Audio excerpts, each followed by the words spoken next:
Michael often talks to people who have battled adversity since they were young. Teenagers can be vulnerable to issues such as depression, family violence, alcoholism, all of which that leave lasting scars well into adulthood. Unfortunately, when you're young, it can be hard to find the right help to manage these problems.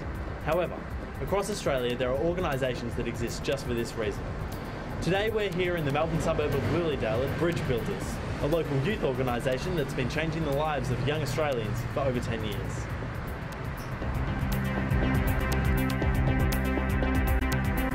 So Bridgebuilders is a youth organisation. We work with young people 12 to 25.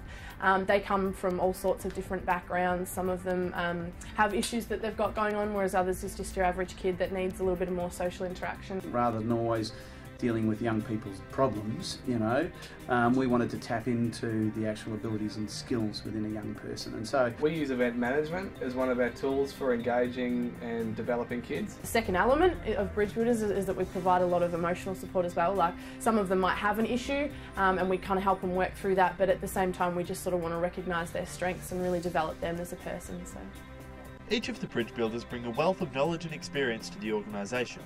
Their trials from the past help young people today.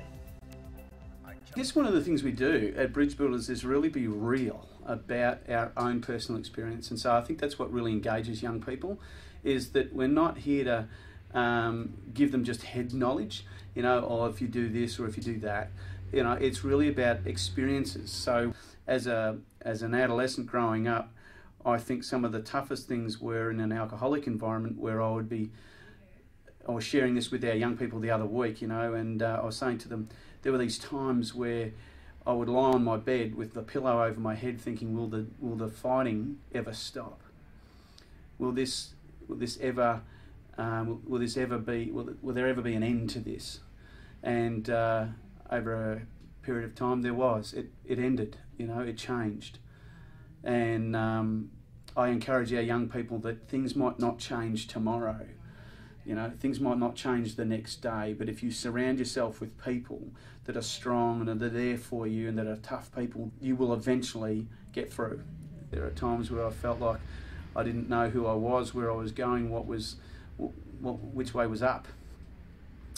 But there was stuff that just rose up from within me that sort of said, no, there's more to your life than this. And other people got alongside me and said, there's more in you than what you're settling for. So I decided not to settle for less. I decided to, I'm going to go for this, whatever it costs, whatever it takes. We started off in a living room. Had a trestle table in my lounge room. The office was consisted of the two founders' vehicles. High school, just use their classroom after hours. Rental property in Mount Evelyn next to a public toilet. A little function room on the edge of the oval. Quarry, we've got a quarry site there for about 12 months, and then in here into our head office. Yeah, it's been an extraordinary growth, but we could not have done it without the unbelievable sacrifice of the crew that has given up over the years. If you had one message to struggling youth, what would it be? that you're worth it. You're absolutely worth it. We're more than the sum of our choices. Seek help. Don't be scared that, to say that you're in trouble. That's not a weak moment, it's actually a strength.